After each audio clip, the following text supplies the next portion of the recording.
ng mga awitin ng mga kabataan, nag-usbungan yung ating mga kabataan. Sino ba talaga first generation? Sino yung mga oldest? Second? Third? Yung third yung kay bata. Okay, mga generation na ngayon. Sa mga senior citizen din pala, may mga old, mayroong mga ano din. Salamat sa Panginoon na sa araw na ito ay napakabuti ng Panginoon. Bagaman may mga kapatid tayo na hindi natin nakita ngayong araw na ito, pero alam kong valid yung natin ang dahilan kung bakit sila ay hindi nakasama ngayon. At bagaman hindi natin sila nakapiling, alam kong ang kanilang espiritu ay nasa pagsambahin sa ating Panginoon. Kaya maraming salamat maging sa mga awitin na ating napakinggan ay pinagpala ng Panginoon ng ating mga kaluluwa. Tayong lahat ay tumayo.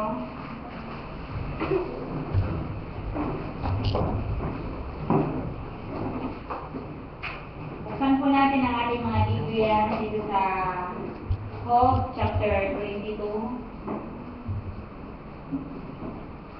verse 21.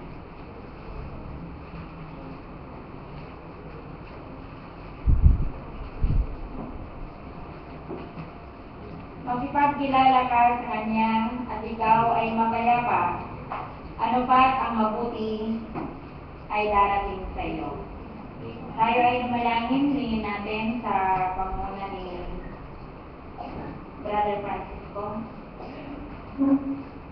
Maraming Diyos na makapangyarihan sa lahat. Salamat po sa iyong kabutihan sa amin. Salamat sa iyong dakilang pag-ibig. At tawagin ito, Ama, ay magpadagong pa rin muli sa makikinig ng iyong salita at iyong pagkain ng aming mga kaluluwa. Dahil marami naman ay yung ibuhos ng iyong pagpapala sa aming kalagitnaan.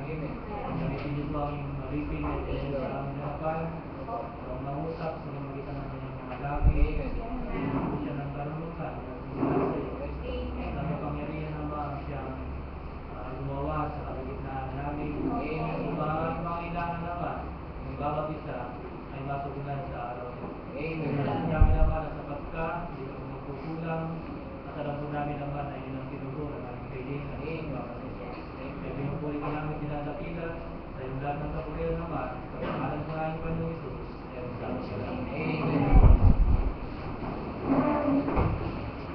Salamat sa Panginoon. Kasama natin si Kuya Efren at yung kapatid niya. Ay, kapatid ni Brother Ricky pala. Salamat sa Panginoon at din pala si Brother Ricky second. Kaya nga sabi ko parang panilan sa akin yung kanyang mukha. Welcome po kayo sa araw na to. Salamat na nakapiling ko natin kayo sa pagsamba natin sa ating Panginoon. Alam kong ang Diyos ang siyang patuloy na bibigay ng kanyang mga salita upang maging pagkain ng ating mga kaluluwa. Pinapabot din ni Brother Arthur ang kanyang pangumusta sa bawat sa inyo, naginip na niya kayo. Pagparin natin sana makauwi na siya. Dahil nag-aalitan na yung mga kabataan. Mukhang kailangan mayroon ng dumating. At pinapabot din niya ang kanyang pagpasalamat sa inyong lahat na suporta ng mag-birthday ang kanyang kamukha. Salamat sa Panginoon na naging matagumpay, naging pagpapala. Alam kong deserve ng Diyos na papurihan siya sa mga buhay na patuloy na ipinagkakaloob sa atin sa mga taon na iyon. Kaya nagagalak kami mag-asawa na naging mapayapa, naging masaya, naging nakaka-bless yung birthday ng ating anak na yung wala ay biglang nagkaroon dahil sa tulong ng ating Panginoon. Salamat sa inyong lahat, mga kapatid. Iyan ay memorable sa amin. Kaya nga yung mga camera ninyo na ginamit noon, baka pwedeng paliran sa amin para makuha namin yung magandang shot kasi yung aking camera malabo ay malabo nga. Gusto namin na magawa ng album yung picture ng aming anak dahil yung kanyang birthday dahil minsan lang siya mag-18. Eh ngayon ay sobra na siya sa 18. Kaya napakabuti ng ating Panginoon. Alam kong lubos-lubos din ang kanyang pasasalamat sa inyong lahat. Ang pamagat po ng ating pag-aaralan ay the peace of God, ang kapayapaan ng Diyos. Dito nga po sa 22, verse 21, makipagkilala ka sa Kanya at ikaw ay mapayapa, ano ba ang mabuti ay darating sa iyo. Ako'y naniniwala sa umagang ito, walang tao na hindi naghahangad ng kapayapaan, di po ba? Meron po ba na paggising pa lang sa umaga gusto na niya ng gulo? Maaari meron sa mga hindi pa nakipagpayapa sa Diyos. Pero halos lahat na tao na nilalang ng Diyos, ayaw nila ng trouble, ayaw nila ng gulo. Kahit kuminsan, yung mga taong walang pagkakilala sa Diyos, kapag mayroon silang nababalitaan na kaguluhan, ayaw din nila na mangyari yung bagay na yun. Alam po ba ninyo na ang mga tao, mga leader sa lahat ng mga bansa dito sa mundo, nag-extend sila ng maraming halaga, malaking halaga, naglalaan sila ng pondo para sa kapayapaan. Kahit yung ating gobyerno yung nangyaring gulo doon sa Zamboanga, napakalaking budget at inilabas para maibalik yung kapayapaan o ma-maintain yung kapayapaan ng ating bayan para sa peace and order. Napakaraming mga problema na dumarating, hindi lamang dito sa ating bayan, maging sa ibang bansa, napakarami tayong nababalitaan doon sa Syria, di ba? Sa iba pang mga nasyon na mayroong kaguluhan ngayon. Napakaraming problema. Pero ang nakakalitaan ko minsan ng mga leader na talagang number one na solusyon sa mga kaguluhan niyan, walang iba kundi ang ating Panginoon. Ang solusyon sa magulong sanglibutan ay walang iba kundi ang ating Panginoon. The peace of God, ang kailangan ng tao ngayon. Ang ating Panginoon, pumunta siya sa sanglibutan ito para magbigay siya ng kapayapaan. Bakit? Sapagkat ang tao ay nasa kalagayan na siya ay nasa kaguluhan.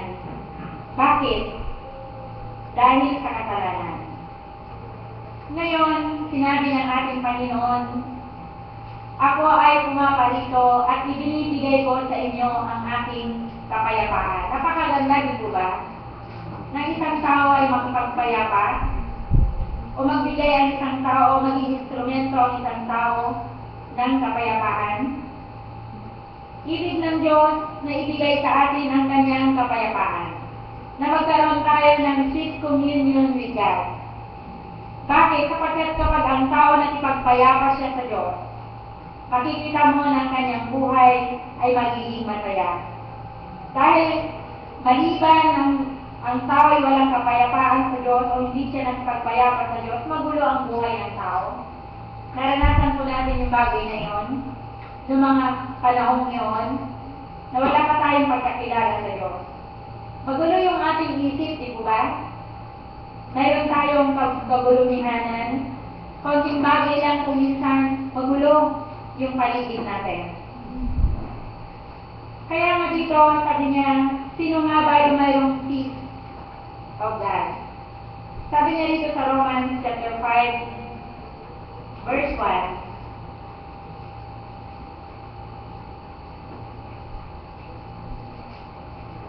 yaman niya ng mga inaring ganap sa pananampalataya ay mayroon tayong kapayapaan sa Diyos sa pamamagitan ng ating Panginoong Jesucristo. Kaya nga po yung kapayapaan nito ay natatamo lamang sa pamamagitan ng pagsisisi sa ating mga kasalanan. ng pananampalataya, inaring ganap. Paano tayo aaring ganap ng Diyos? Sa pamamagitan ng ating paglapit sa Kanya at pagsisisi sa ating mga kasalanan. Kaya nga nung kinatagpo tayo ng ating Panginoon, tayo dati mga kaaway ng Diyos. We are the enemy of God. Wala tayong kapayapaan sa Kanya. Ngayon, para tayo makipagpayapa sa Diyos, kinakailangan natin isuko yung ating mga kasalanan. Dahil maliban na isuko natin yan, tayo magiging kaaway ng Diyos. Kaya nga wala dito yung sinasabi ng mga ibang sekta ng reliyon, yung white lie, puting sinungaling. Di ba yun yung kanyang Tagalog nun? Yung puti at itim o putik yan, di po ba? Kapag lie, hindi mo pwedeng sabihin puti. Di po ba? Yung kasinungalingan, hindi mo maaaring sabihin puting kasinungalingan. Kaya kapag sinabi mong kasalanan, kasalanan, maliit at malaking kasalanan, pareho yan sa harapan ng Diyos na kasalanan. Ang ano nga lang sa ating gobyerno di ko ba, yung mayroong kaparusahan ng mga kasalanan, yung mga mabibigat lang. Kunyari, pumatay, nagnakaw ng malaki, yun yung mga hinuhuli, hinahabol. Kagaya nga ni Napoles. Diba? Parang hotline siya ngayon. Siya talagang pinag-iinitan kasi malaki yung kanyang ninakaw. Malaki yung kanyang nakuha. Nanisinsanay para sa mga mahihirap. Kapag pumatay, mayroong makarusahan yan. Dati nung panahon ni Era, mayroong death penalty, diba? Kung unang-unang initay si Garay. Pero nasumpungan ba siya ng sisi? Hindi niya namin yung kasalanan niya hanggang kamatayan. Pero ang batas natin, ang kinukulong lang pinaparusahan yung mga malalaking kasalanan. Kapag nagsinungaling ka lang, wala namang batas na kapag nagmura, nagsinungaling, mayroong kaparusahan. Wala. Kaya napakaraming nagmumura. Minsan, isang salita, mura. Parang ginawa na lang nilang presyon yung pagmumura. Yung pagsisinungaling, kahit sa mga maliit na bata, marunong na. Yan yung kapitbahay namin tambal. Ang liit pa, bagong hakbang pa lang nila. Para bagang yung life cycle ng crab. Iba lang yung life cycle ng crab. Diba, una may buntot siya. Ang tawag. Tapos pag medyo lumalaki yan, nawawala na yung buntot niya. Kakapaan siya. Marunong lang magmura. Grabe kapag sila yung murahan na magkapatid, na magkambal. Ako'y nagugulat. Niliit pa. Kaya ganyan yung kasalanan. Yung maliit na kasalanan niyan.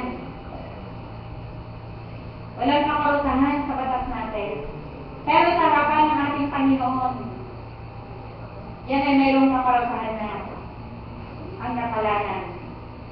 Kaya nga po dito, dahil sa maliliit at malalaking kasalanan na yan, sabi niya, tayo ay naging kaaway ng Diyos. Subalit, sabi nga dito sa Romans chapter 5, verse 1, yaman nga ng mga inaring ganap sa pananampalataya ay mayroon tayong kapayapaan sa Diyos. Kaya dahil sa kasalanan tayo naging kaaway ng Panginoon. Sa ating paglapit sa ating Panginoon, aarihin tayong ganap. Ibig sabihin, aangkinin tayo ng Diyos na para bagang hindi tayo nagkakala sa kanyang harapan. o minsan ng tao, nagkasala na nga siya pa yung nadamang sa Panginoon, di mo ba? Pero ang Diyos, kapag nagkasala ang tao, para bagang siya pa yung nagmamakaawa sa tao. Siya pa yung sinasabi dito sa Apokalipsis na siya'y kumakatok. Kumakatok siya sa pintuan ng ating mga puso. Siya pa yung parang nagmamakaawa sa tao. Pero ang tao siya na yung nagkasala. Pero ang Diyos, dahil sa kasalanan niyan, siya pa yung lumalapit sa tao, magandang loob, mapagpakumbabang puso, sabi niya sa Mateo, at masusuntungan ninyo ang kapalingahan ng inyong kaluluwa. 11:28 ng Mateo. Kaya sabi niya, magsiparito kayo sa akin, kayo mga nangabibigat ang luha, lumapit kayo sa akin, sapagkat ako'y maamo at mapagpakumbabang puso, at masusuntungan ninyo ang kapalingahan ng inyong mga kaluluwa. Kaya po yung ginawa ng Diyos sa atin, na nagkaroon tayo ng kapayapaan sa Diyos. Naging kaibigan tayo ng Panginoon. Bakit? Dahil nilinis niya yung ating mga puso. Kaya nga walang dakilang pag-ibig na ipinakita ang ating Panginoon sa tao. Sabi niya dito sa 16:33, ang mga bagay na ito ay sinasalita ko sa inyo upang kayo magkaroon sa akin ng kapayapaan.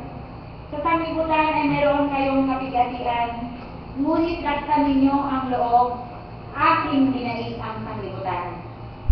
Kaya sinasabi ng ating Panginoon, sinasalita niya yung mga bagay nito, na ibig niya na tayo magkaroon ng kapayapaan.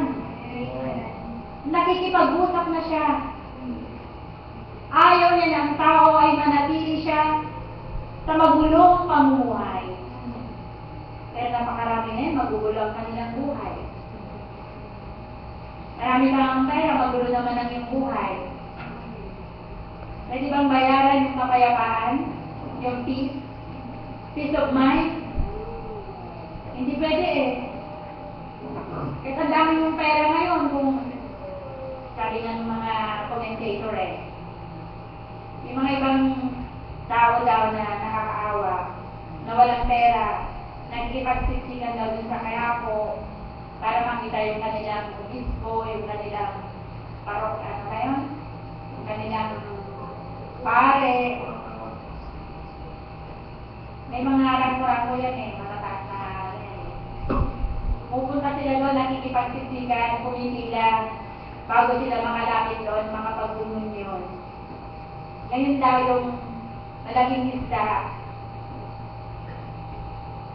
pinupuntahan siya doon sa kanyang bulungan para ipagdasal siya. Pero mo nun, ganun yung nagagawa ng salapi. Pero kahit pa ikutan siya ng mga obispo siguro, ikutan siya ng mga kahit si Santo Papa pa, pumunta para ipagdasal siya. Kung hindi siya nakipagpayapa mismo sa Diyos, nagsisi sa kanyang kasalanan, hindi yan makakatulog ng mahimbing, di ba? Salamat sa Panginoon sa mga simpleng anak ng Diyos na nakipagpayapa sa ating Panginoon. Kahit na magtulog mo ng gabi, matatanaw mo na yung buwan, sinisilip ka ng araw sa iyong pagtulog, mayroon kang kapayapaan. Kahit na bukas hindi mo alam kung mayroon kang isasain, o bukas mayroon kang pagbili ng ulam, kapag ikaw mayroong kapayapaan sa Diyos, nilinis ng Diyos ang iyong puso. Mapapayapa ka, magiging masaya ka, magiging panatag kang matutulog, matutulog kang mahimbing at gigising ka na mayroong katiwatayan sa piling ng ating Panginoon. Kaya yung kapayapaan ay inaalok ng Diyos sa tao. Kung ito lamang ang tanggapin ng sangkatauhan, Ang Diyos na nagdadala ng kapayapaan. Makikita natin na walang magulong buhay, walang malungkot na tao, walang nasa bilangguan na yun. Yung tao, konting bagay lang nakikipagbatayan. Konting halaga lang, nakikipagbatayan. Isang dipang lupa lang, pumapatay, bumabaril. Pero ang anak ng Diyos, di ba, sa'yo na yan. Sa'yo na yan ang mahalaga sa akin ng Panginoon. Kung ito yung reason na magkaroon tayo ng kabulungan, di ba, din ang wala ako. Basta't manatili lang yung kapayapaan ni Kristo sa aking puso. Ang dami mo nga, pero wala ka namang kapayapaan sa Diyos. Di ba niya? Di ba niya magdildil ka ng asin, di ba? Yun nga nanalo Miss Supranational Kumakain daw ng taladubang, taladito. Tapos iisip daw niya pag sinimulan niya. I-imagine na lang daw niya yung fried chicken. Gaano pa tayo na nakakilala sa Panginoon? Na nag-worry tayo sa kanalang sa paligid, pwede ka magtanim ng kamote. Tatagod ka lang, kautang mo na sa baboy, sa ano. Sa mga Bicolano, sa mga Bisaya, gataan. Pwede bang gataan yung kamote? Simpleng buhay lang, masaya na. Kaya kapag tayo, sinasabi natin, tayo yung mga anak ng Diyos, at magulo yung ating isip kapag wala na tayong mahawakang tandaan, 1,000, 10 piso, baka wala pa kayong kapayapaan ni Kristo. Dahil bilang nakipagpayapa kay Kristo, alam natin na ang ating Panginoon handa kanyang saklolohan, samahan, sa anumang kalagayan sa iyong buhay. Kaya sinasabi nga, anumang kalagayan, hirap o ginhawa man, siya'y pasalamatan, di ba? Napakagandang magpasalamat sa Panginoon. Kaya nga pag Biyernes na, halos di na makapag-preaching, di na makapag-aral, lahat nagpapasalamat. Napakarami na naman dapat pagpasalamatan sa ating Panginoon. Kung isipin nyo lang, mga bata, pag-uwi nyo sa inyong bahay, andon ang inyong mami, nakaluto na ng pagkain. May lalap na kayong umakap sa inyo at inyong inahalikan. Nalikan nyo ba? Silet pa kayo sa mami at daddy mo. Yung mga iba, wala na. Yung mga nakita namin sa orphanage, kapag makaakap, napakahigpit ng kanilang yakap. Kasi iba-iba yung nag-aalaga sa kanila. Iba-iba, binabayaran yung mga nag-aalaga sa kanila. Ewan ko kung maalagaan pa sila, kung wala ng bayad yung mga nangangalaga doon. Pero tayo, binabayaran yung ba sila, yung mga magulang natin? Para alagaan kayo, wala ng baby tayo, hanggang lumaki tayo. Ganyan ang ating Panginoon, pinalingan niya tayo mula noon, hanggang ngayon. Sumisikat yung araw, umulan, mahangin, libre. Pwede naman na yung hangin na yan, may bayad na. Kapag may sakit na tayo, di ba? Pero dahil wala tayong pambayad ng oxygen, malusog pa tayo hanggang ngayon. Matalino ang Panginoon mabait ang Panginoon. Amen. Kaya hindi konting tinat-tinat lang, doktor kaagad. Mayroon tayong Diyos, kaya nga, tuwing linggo hindi natin pinakalitaan na hindi tumawag ng alcohol. Bakit? Sapagkat yung mga tunay na mayroong kapayapaan sa Diyos, mayroong pagtitiwala sa Panginoon, pwede tayong mag-accept ng mga benefits na handa niyang ibinibigay sa mga nananampalataya sa Kanya. Kapag mayroon kang kapayapaan sa Diyos, bakit ka mag-atubiling lalaki sa Kanya? Sa ano bang pangangailangan natin? Kaya sabi niya yung kapayapaan ng ating Panginoon ay binibigay ko sa inyo, sabi niya. Binibigay na niya Bakit hindi pa natin tanggapin? Siya na yung nag-promise dito sa atin. Kaya nga po, gawin sa 1633 ang mga bagay na sinilita ko sa inyo kay magkaroon sa akin ng kapayapaan. Ang sanglibutan nito ay mayroong kapighatian, kalubayan, mayroong kalungkutan na dulot ng bagay ng sanglibutan nito. Besides, andyan naman ang Panginoon. Kung may kagulingan doon, dito kayo sa akin, makipagpapayapa kayo sa akin. The world imposed a state. Pero sinabi ng Diyos, napagtagumpayan din niya ang mundo. Kaya ito ngayon, ibinibigay din niya sa atin ang kanyang kapayapaan. Kaya nga, kung ang Diyos ay nagbibigay ng kapayapaan, huwag na natin siyang layuan. Lalo na tayong lalapit sa Kanya. Ibinibigay ng ating Panginoon ang Kanyang mga kapayapaan. Sabi na rito sa John chapter 14, verse 27.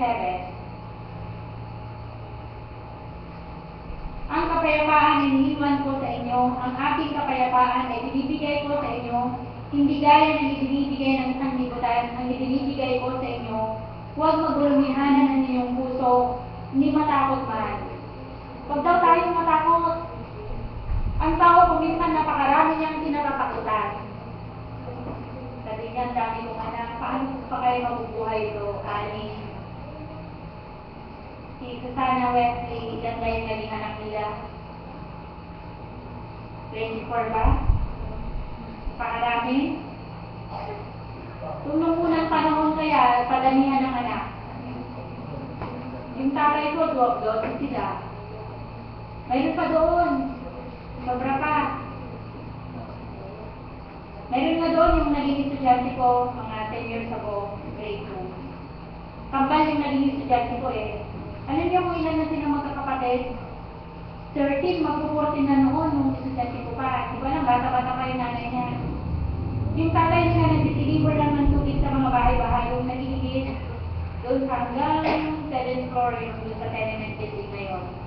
Ay, yung kanyang kariton, dapat di ba yung normal lang na kariton, ganyan lang data. Ang haba ng kariton niya, kasi siyempre, 12 na yung anak niya, pero pag 30 na yung eskwela, estudyante ko na. Hanggang doon yung kariton niyang haba, mga 12 yung laman niya, ano. Kaya, sabi ko gano'n, kawawa sila, lagi mo lang baon mag-reset. Dumating yung time na wala kasi, ang bull ko pala ng election eh. Sabi ko, ipapahuli natin, isa. Tinunta namin sa bahay, nanap namin. Kung gusto ng bata pumunta sa amin eh. Ano na lang, punta na lang muna sa amin. Sabi ko gano'n. Kasi ang dami-dami nyo. Tulungan ka ng Panginoon eh. Tinunta namin yung bahay, ang litis ng bahay nila, ang dami-dami nila. Alam mo, sabi ng tatay, nung dumating kami kasi wala, yung nanay pumayag. Oo ma'am, gusto namin, mapabuti din yung nag-aaral siya eh. Nalaman yung tatay, sabi na nung nakaredy na iuwi na namin muna eh sa amin. Wala mo, hanggang saan siya makakaabot, ganyan. High school or ano. Sabi ng tatay, dadaan muna daw kami sa kanyang bangkay. Bago makuha yung anak nila. Kasi ganun din yung faith niya. Na mabubuhay niya yung mga anak niya. Kaya pinanganak daw niya, bubuhayin daw niya. Hanggang ngayon nakikita ko ang haba ng kariton niya. Nag-iigit pa rin. Nakikita ko yung mga naging estudyante kasi may libreng kolegyo naman sa ano. Nakakapag-aaral naman. So mag-aaral lang. Diba? Yung tatay nila, parang mayroong ano din, mayroon siya ginatid na ano din, na parang nakikiligaro sila sa dati-dati, parang nanonood-nood na lang sila niya eh. Pero tignan mo siya, lumaki na, mga dalaga ang gaganda na nila eh, kasi yung kambal ko noon na ano, ang gaganda nila, yung mga anak niya. Kung halos puro mga babae, puro yung lalaki, nabubuhay naman sila. Eh tayo, ilan na yung pinakamaraming anak dito? 6, di ba? Si ating nga, 6. Si Noemi na pangalawa sa si Amber, kay Daddy Sara. Salamat sa Panginoon. Naglalakihan na sila. Nakita ninyo kung paano tayo pinapalaki ng Panginoon at binubuhay sa araw-araw. Basta't magtiwala lang tayo sa Kanya, ang sanglibutan ito, guguluhin ka ng mundo. Pero kapag mayroon tayong firm na pagtitiwala sa Panginoon, yung mga anak na yan, ibigay niya, bubuhayin niya yan. Amen? Kung ako lang binigyan ng kalahating dosena ng Panginoon, siguro talagang kahit salbuhin din ng mundo si Papa, bubuhayin din namin eh. Kaso nga, isa pala nakakalbo na eh. Parang mayroon pa silang kalbo. Pero hindi naman siguro dahil sa masakit ang ulo niya sa aking anak. Siguro sa mga minana na yung minsan, di ba? Minamana lang yan eh. Minamana lang yan. Ako'y naniniwala sa mga anak natin dito, na nandito, hindi na sila sakit ng ulo ng kanilang mga magulang. Amen ba mga anak? Sila yung inspirasyon ba? O inspirasyon? Inspirasyon. Kayo yung kanilang inspirasyon. Kaya meron sila laging lakas paggising ng umaga, bumabiyahe ng malayo. Yung mga iba na mga taray na sa ibang bansa, sininiis na hindi kayo mayakap sa mga anak nila dahil din iniisip din ang inyong kinabukasan.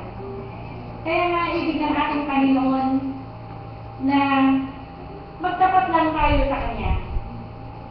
Yung pagtatapat sa ating Panginoon, yun din ang magbibigay lagi sa atin ng kapayapaan. Akala ninyo pag hindi kayo nagtapat sa Panginoon kahit sa maliit na bagay, mapapayapa kayo, hindi. Inahabol-habol kayo ng inyong konsistensya. Pagtulog nyo ng gabi, may bumubulong-bulong sa inyo. Hindi ka na-pray. Hindi mo dinalag yung pag-pray kanina. Bumili ka ng mantika. Susurot-surutin ka niya ng inyong konsensya. Alam niyo si James Craft, naano ko na sa inyo to eh. Si James Craft, napakagandang halimbawa ng buhay niya eh. Taga-Philadelphia siya. Meron siyang kabayo. Ang ginagawa niya, gumagawa ng keso. Pati linggo, nagtitinda siya ng keso. Nalulugi naman siya, o hindi siya kumikita. Kaya sabi niya sa kanyang kabayo, sabi niya, sipag-sipag natin, ikot na natin ang buong dito sa lugar natin, sa Philadelphia. Pero tignan mo naman, wala naman tayong kinikita. Halos lang sa atin yung kinakain natin. Sige niya, sabi niya, huwag na tayo magtinda pag-linggo. Yung araw ng linggo, binigay niya. Hindi na sila nagtinda pag-araw ng linggo, kasama niya ng kabayo. Alam niyo ba, all over the world ngayon, yung craft, si James Craft, sa kanya yun. Dahil nag-supply na lang sila buong Philadelphia. Sumunod, ano bang tao doon? Export na sila. Nag-export na sila. Hanggang sa Pilipinas, diba gusto nyo na yun? Yun, matapat siya sa Panginoon. Ibinigay niya yung para sa Panginoon, yung oras ng Panginoon. Yung para sa Diyos, hindi niya ninanakaw. Binibigay niya sa Panginoon. Kaya tignan mo siya. Yung araw ng linggo, napakahalaga yan, mga kapatid. Kaya mga nangyayari dito, may luto-luto dyan. Minsan masarap, minsan hindi, sa mga bata, dahil ayaw ng gulay. Pero ang mahalaga, maghapon tayo sumasamba sa Panginoon. Gumagawa ng paraan ng Diyos para maibigay natin yung araw para sa Kanya. Huwag na natin kulang-kulangan yung para sa ating Panginoon. Huwag din natin binabawat-bawasan.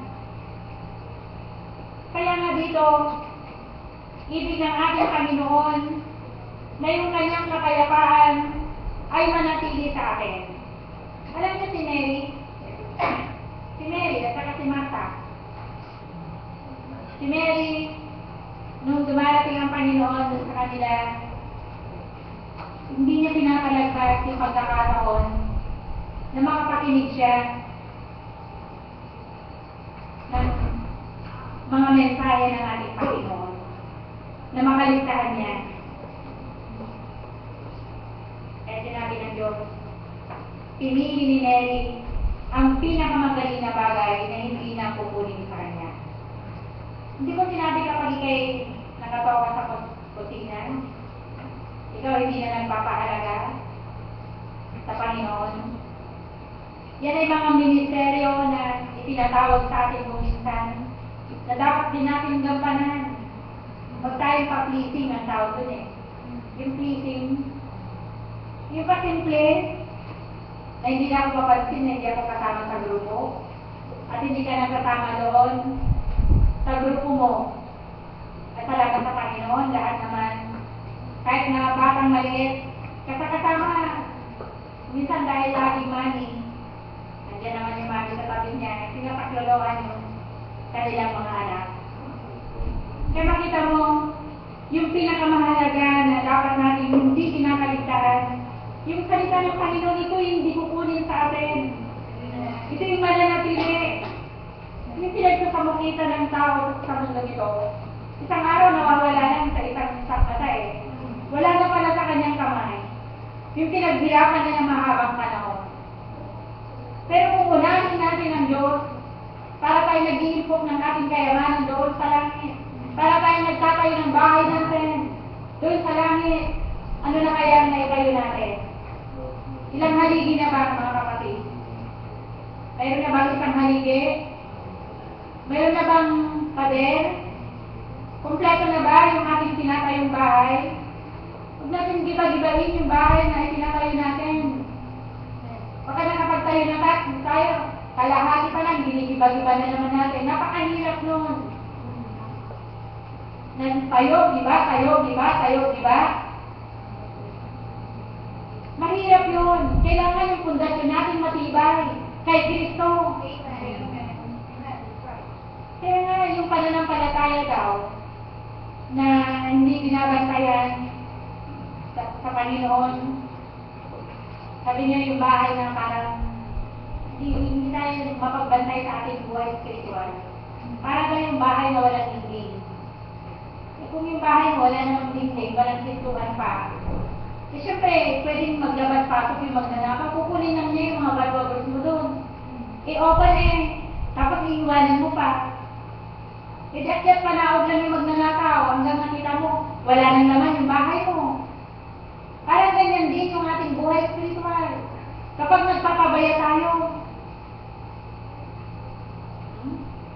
na hindi natin ibinibigay yung buong puso natin sa Panginoon, nabantayan ang ating buhay spiritual, o kamuhan may bahala na, yung buhay natin, paano yan?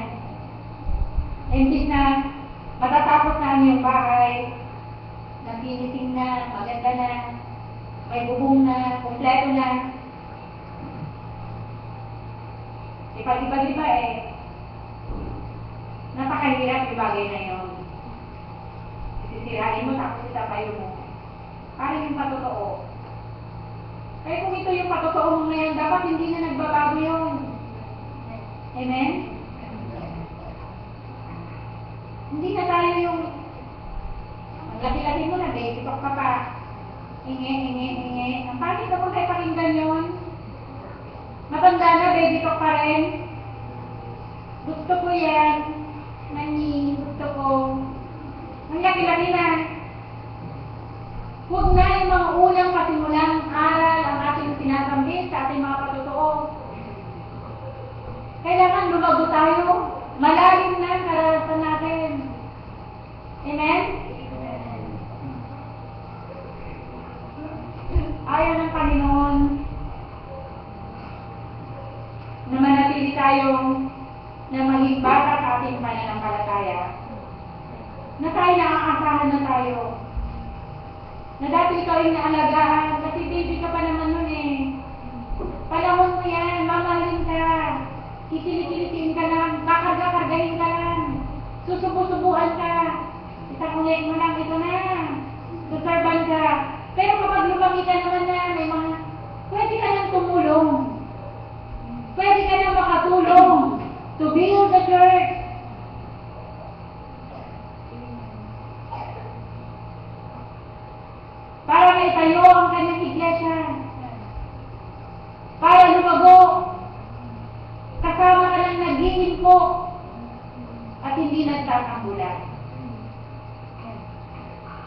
Iba-iba iba yung mga talents na binigay sa atin ng Diyos.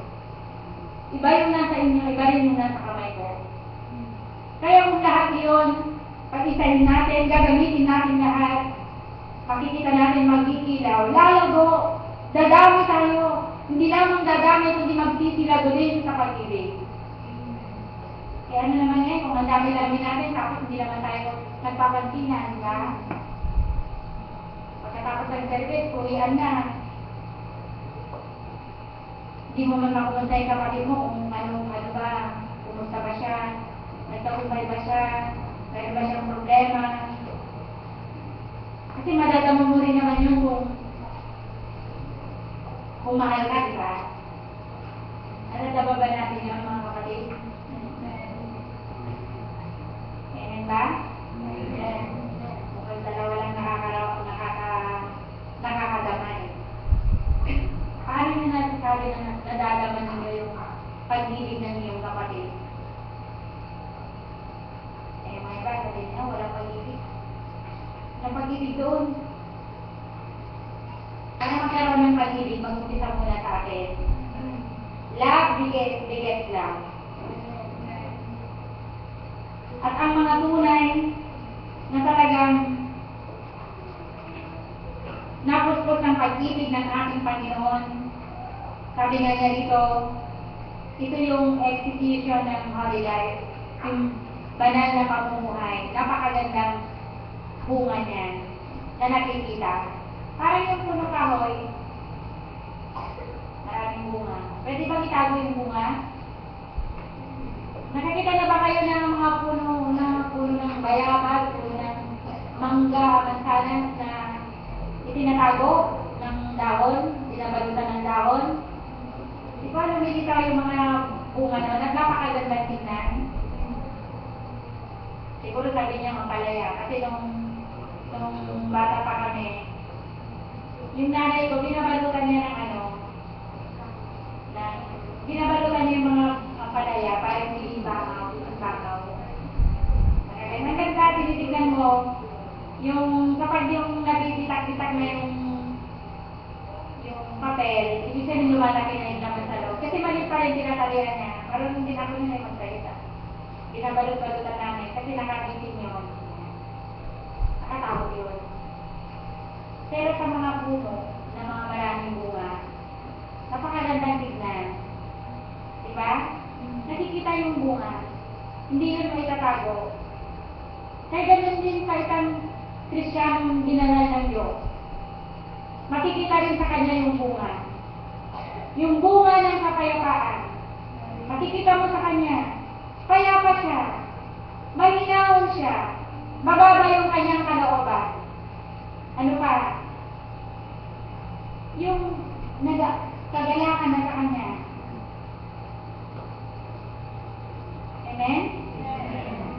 Nakikita iyon, hindi pwedeng itago yun, mga kapatid. Yung bunga ng Espiritu. Na i-display yan, parang yung mga bunga na i-display. Maraming pumupuliwa, ang ganda naman. Kaya, kapag ganitong puno yan, sabihin nila, ay, kay Lolo Jaime yun. Sabihin na ba si Lolo Jaime? Pahingi po. Ayan, hihingi naman sila. Yung mga iba, binabato. Diba? Kapag madamot yung may-ari, babatuin yung mga magdanasaw. Kaya kami noon nakuha kami ng kainito. Kainito Sister Apple, ano may isaga ng kainito? Kainito ba? Yun. Si ating magaling umakyat ng puno yan. Makita kami nito daw maling. Ay, mag-big kayo. Sabi nun, baba, takbo. Dala-dala kami mga ayan, kaya dito. Sabi kasi ng tatang, pananim niya yung mga yun Tanim din ni tatang yun. Nung umalis na kami dun sa lugar na yun, pinagdamong na, pinapagpakot na. Kami naman, sabi tatang, sa atin yun, namuha kami. Paano na kami muha nagkaroon kasi, hindi na sa amin daw yun, kasi kagipat na kami. Madamot yung may-ari, kaya hindi na nakaw yung bunga ng ano niya. Ang dami ilang takong puno yata yun.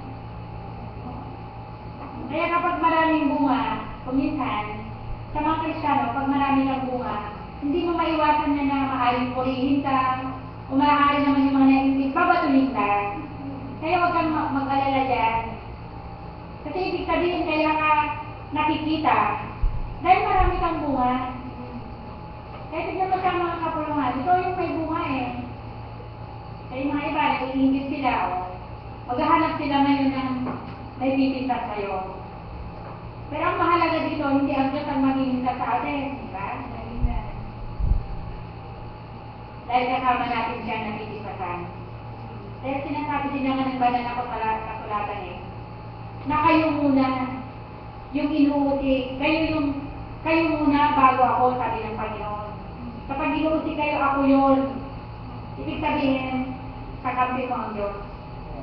Love, joy, peace, long-suffering, kindness, goodness, faithfulness, gentleness, self-control. Yan ang mga bunga ng Espiritu, na mayroong kapayapaan sa Diyos. Kaya nga yung Espiritu ng Panginoon mananahan dyan sa mga mayroong mababang kalooban. Sabi niya rito sa Psalms chapter 119, verse 165.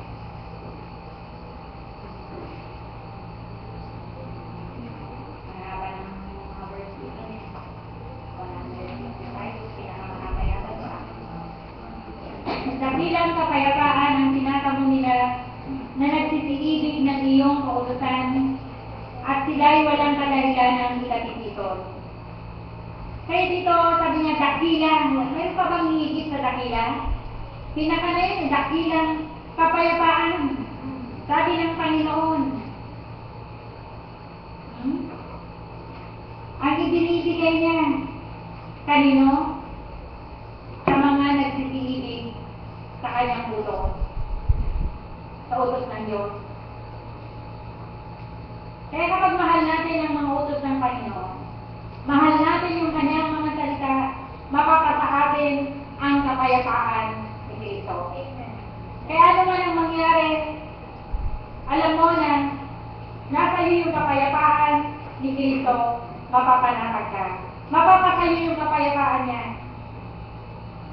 Eh, yung mga kwento nga na narinig natin nung midnight sa Tarlac, yung ating isang kapatid na masipag din sa gawain ng Panginoon, nabiro mo, nasa malayo na siya, nasa isang bayan na siya, naiwan niya pala, nagsasaing siya. Ano nangyari sa kanyang sinaing? Diba? Namatay? Namatay yung apoy? Iniisip niya, matutunog na yung bahay niya. Pero alam nyo, na kapag dumalangin ka sa Panginoon at nagtiwala ka sa Kanya, bahala na ang Diyos, di ba? Para ganun yung nangyari eh. Pero kapag tatakbuhin pa daw ng sasakyan niya pabalik. Pero pinatay ng Panginoon yung apoy. At ganoon din yung isang kapatid natin, Santa Maria. Naiwan din daw niya, nagsasaling din siya. At ilang oras pa bago siya nakauwi, yung nanay daw niya nangangatot na yung tuhod niya. At alam niya, sunog niya yung inupahan niyang bahay. Pagdating nila, ang natunog lang ay kaldero at kanin. Alam lang pa nila na hindi pa tunog yung bahay, di ba? Ganun eh. May istorya ang ganun. Kaya kapag meron kang kapayapaan kay Kristo, malaya kayo makikipag-usap sa Kanya. Tutulungan ka niya, sasamahan ka niya, iingatan ka rin niya. Eh kapag dumalangin ka na sa Panginoon, hindi ka na siya mag-worry, kaya andoon yung kapayapaan. Kapag binalangin mo na yung anak mo, kagabi na, nung oras na umuwi yung anak ko, alas 12 na yata, 12:30 na. Kaya ganun yung ano ng korto niya eh. Lagi sila nasa... Tumawag siya sa akin, nilibintan niya, Mama, wala akong kasabay na uuwi. Yung aking mga boycott naman, tunduin. Ako sanang kasama eh, nakapabahay lang ako eh. Sabi naman ang ginata ko, ako na lang kita kasama. Rescue operation. 12 o'clock, andun pa siya sa Pipil. Nandun siya, 12:30 na. Pero ako naman, habang umaalis sila, dumadalangin na din ako sa Panginoon. Si Lolo Amy naman, tatok ng tatok sa kwarto. Bakit Lolo? Wala pa sila. Nininervous ako. Ba't wala pa sila? Lolo, matulog ka na. Parating na yung Lolo. May Lolo rin nag-aalala. Ayan, yung mga kayamanan sa Diyos yan. Mahirap yung wala nang nag-aalala sa atin, di ba? Baka ayaw na tayo umuwi. Kaya tayo, meron tayong kapayapaan sa ating kapwa. Meron tayong kapayapaan sa Diyos. Naroon din yung pag-ibig sa isa't isa. Eh kung magulo ka sa bahay mo, sana huwag na lang siya umuwi. Eh, naririnig akong gano'n, yung pag nag-aaway sa isang bahay, eh, gano'n lang umuwi. Lumayas ka na. Pero wala kang nagsasabi sa atin na gano'n, di ba? Meron naman pinapalayas dito? Wala pa. Kasi gustong-gusto tayo. Dahil tayo ay mayroong kapayapaan sa isa't isa. Nagmamahalan tayo. Kaya naman sinasabi dito dakilang kapayapaan ang ibinibigay ko sa mga nagsisisunod sa ating mga utos. Kaya pag tayo masunurin sa utos ng ating Panginoon, dakilang kapayapaan ang ibinibigay niya sa atin. Ganun din sa ating mga magulang. Kapag masunurin tayo sa kanila, meron din tayong kapayapaan at nagagalak din ang mga magulang na yan. Sabi nga sa kawilaan, mga putong. Yung mga anak ay putong daw ng magulang. Kaya yung putong, karangalan ng mga magulang. Dwell in the deep heart. Sabi niya dito, panghuling mga verse na natin dito. Psalm 37 verse 11.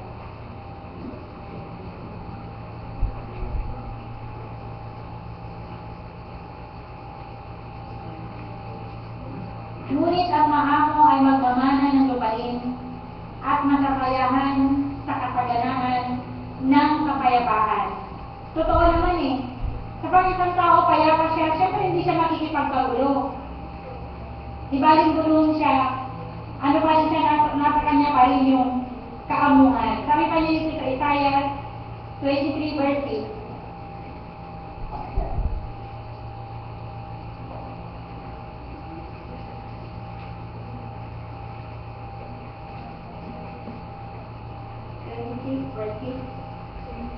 Yayapakan ng paa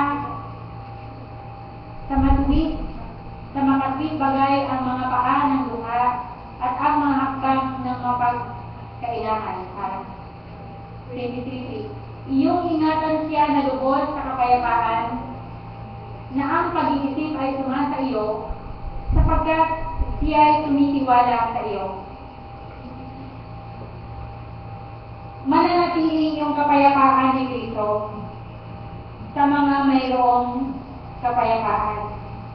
Kaya ang Panginoon hindi siya mananatili sa puso ng mga taong mayayabang mga taong hambog. Wala namang mapapala ang tao pag naghambog sa sarili niya Ibabagsak din siya, di ba? Kadalasan talaga yung mga binabagsak ng Panginoon, yung mga napapahiya, yung mga mayroong kayabangan. Tignan niyo si Tercel at saka si Uta. Anong sabi ni Uta? Hoy, Pagong, alam na niya ng liit-liit ng akal ng Pagong. Hahamulin pa niya ng takbuhan. Kung hindi ba naman talaga siyang ng tingin niya sa sarili niya. Halika, lumaban ka sa aking sarili, sabi niya pinagkatawan niya si Pagong. Anong sabi ni Pagong? Oo, sige. With a humble heart. Sige. Bukas dito, alas 7 ng umaga, makikita tayo. Finish line doon sa tabi ng ilog sa puno ng coconut tree. Tignan kung nangyayari sa mga mayabang. Bago umaga, doon na. Starting the race, ha? Siguro nag-exercise pati bago sa loob. Kaya iniisip niya sa sarili niya, sabi niya kahit ilang bago pa lang ito kahit ilang oras to, andyan pa lang din yung si Pagong, bilig ng mga paa niya. Anong nangyari? Anong nangyari? Sinong nanalo sa race? Nagkaiwas na tayo? si Pagong Bakit. Dahil mababa ang kanyang kalooban. Mayroon siyang determinasyon na matapos ang kanyang takbuhin. Samantalang ito naman, si Uta, sabi niya, dahil sa sobrang bilis sa kanyang sarili, sabi niya, kahit matulog pa ako dito, magpahinga muna ako, pa-liba-liba ko siya doon sa puno ng mangga. At nagpahangin siya, dahil sa hinanginan siya ng hinanginan, napasarap yung tulog niya. Nahinting siya. Nagising siya, to, lumulubog na yung araw, tagal na naka, iilipagong naman nakalipator na sa tabi ng ilaw. Kahit paanong gawin niya na kalipas na ng takbo, nagkabet at sikat, hindi na, wala na. Huli na ang lahat. Kaya ganyan yung ng tao. Kaya tayo, sa tulong ng Diyos, makakalaman tayo. Makakarating tayo sa finish line. Pero wala tayong taong inapakan. Wala tayong sinasabihan, mas magaling ako sa Kanya. Mas mahusay ako sa Kanya. Mas mabilis akong tumakbo sa Kanya. Kung lagi natin inaangkin yung taglay natin lahat, yung tagumpay na sumasa atin dahil na riyan, iningatan tayo, pinapatnubayan tayo ng ating Panginoon. Hindi ang ating Panginoon, hindi niya iiwan ang kanyang kapayapaan sa sino mang tao na mayroong mataas na pagtingin sa kanyang sarili. Kundi yung taong ang kanyang lubos na pagtitiwala ay nasa kamay ng Diyos. Ibig ba natin manatili ang kapayapaan ni Kristo? Manatili tayo